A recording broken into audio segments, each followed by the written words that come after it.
Okay, so the fall garden, we're starting to put it in a little bit, and this got the irrigation back in, and I've got spinach put in this row, and I actually mixed some cabbage in there with it, so when the spinach is done, maybe the cabbage will grow. So I just threw a few cabbage seeds in the seeder while I was seeding the spinach,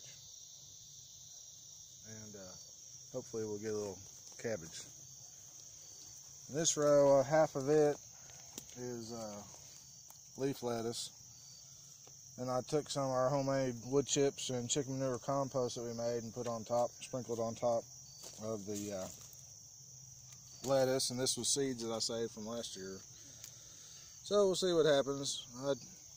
I germinated some a while back, and they're pretty good germination rate.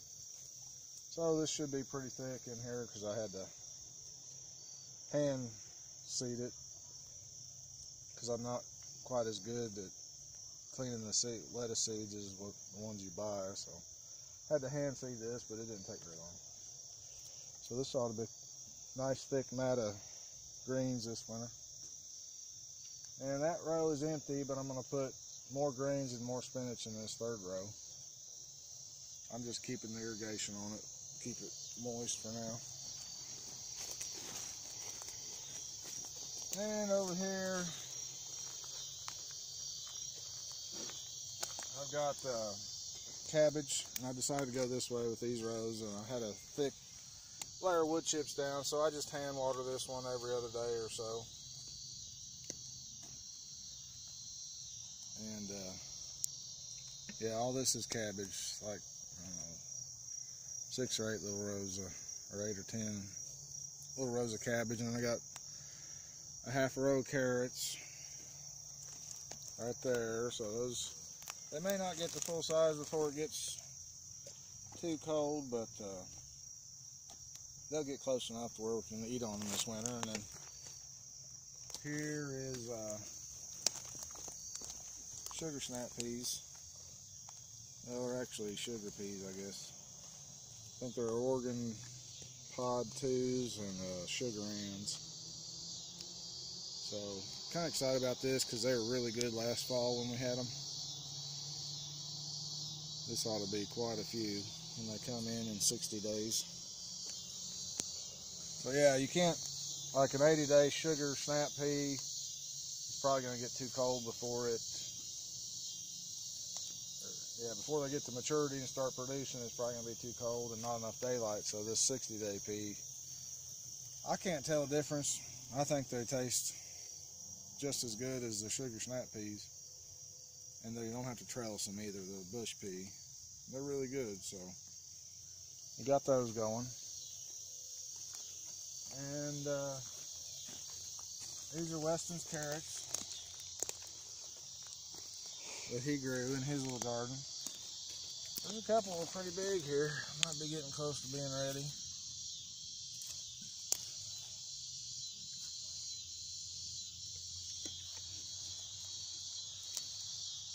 So, and then over here I used all our rabbit manure as fertilizer. And this is golden beets, cilantro,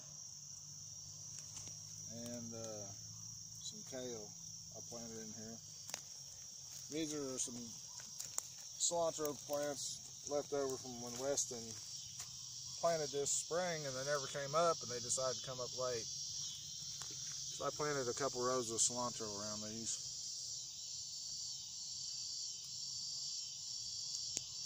And we're just trying to get wood chips down on some thin areas. We're using our compost. We had a nice big compost pile over here that I grew all our watermelons around. And we've been starting to get watermelons every few days. The plants are kind of in rough shape right now, but they're actually hanging in there pretty good.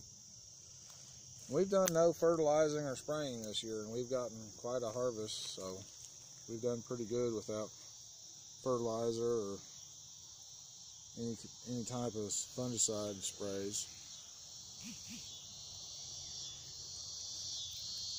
And the okra over there, it's coming on good. We had okra the other night. And these are some okra seeds I've saved, and a friend of mine's family had saved these big okra trees. These things grow like huge trunks. I've still got leftover trunks from last year, but his family had saved this okra for a long time. He called it Old Stray Dog, so I named it Stray Dog Okra.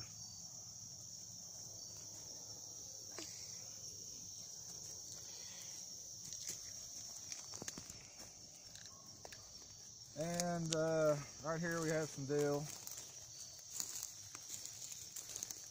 which we didn't do really any canning this year, so. What is it? Dill. It's the flavor you like in pickles.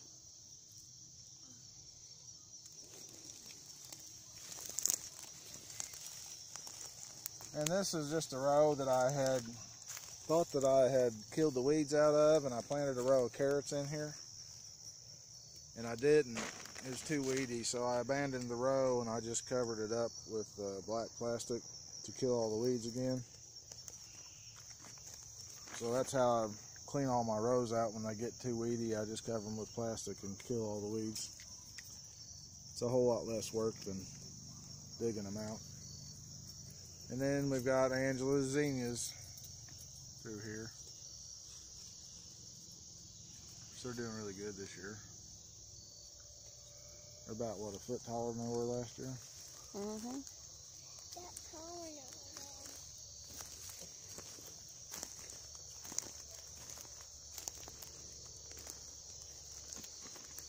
And we got some basil. We planted sweet basil. And all these lemon basil, these are all volunteers. This lemon basil. We've got several plants came back from last year. And there's a big sunflower, that's a volunteer also.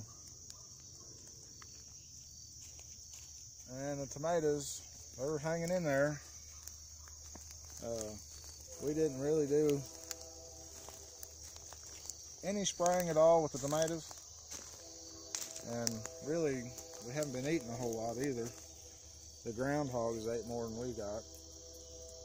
But next year I'm going to have to invest in some cattle panels to grow them on.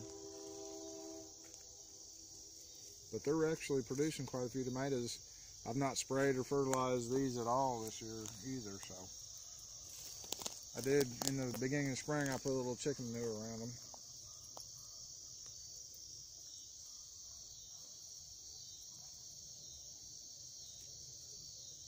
Well, that's pretty much all we have going on.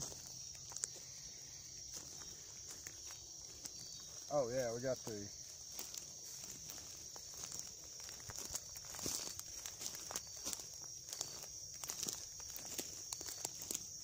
I tried to grow ginger this year, and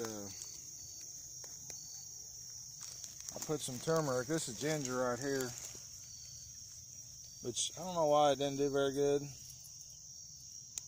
but I'm gonna try again next year.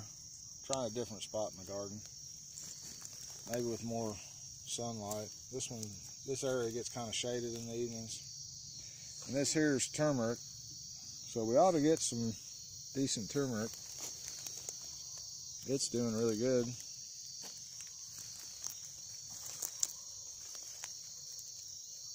kind of looks pretty too. And behind it here is some more lemon basil. This is all volunteers, so pretty nice. You don't have to replant. Get more lemon basil every year.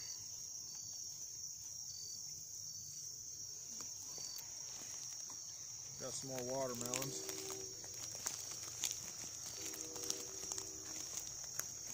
What's that big one?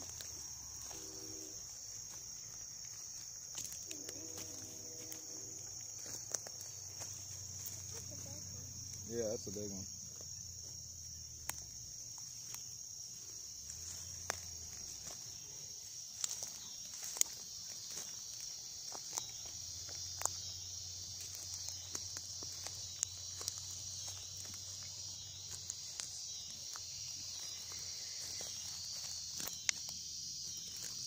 strawberries.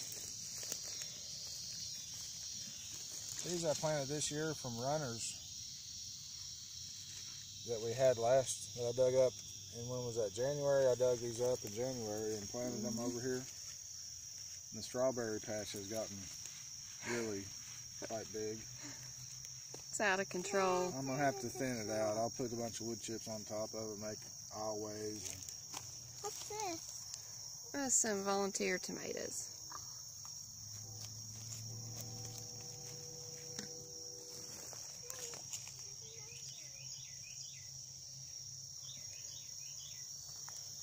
Weston, you want to tell us about what's over there? That's our milkweed. And,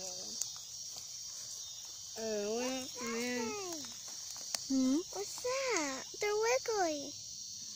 yeah, there's some aphids have kind of taken over this plant. It's wiggly. I know. This had a lot of blooms on it. And we even found a Monarch caterpillar, right, Weston? Yeah. But it died. Yeah, he didn't make it. For some reason, this variety attracts these bugs and it just eats them up. But the wild variety we have in our field, they don't seem to bother as much. So Why is it wiggly? It's a bunch of little bugs. What is it? I'll hit them with some soap.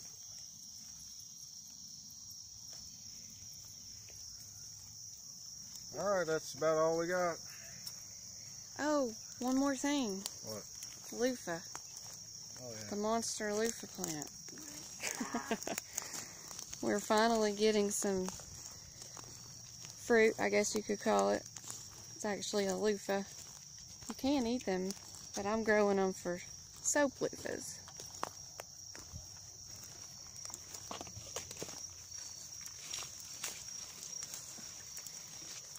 Look at that. It's bigger than I thought it was. Yeah, it's huge. So these will just hang here apparently, and you just let them dry on the vine.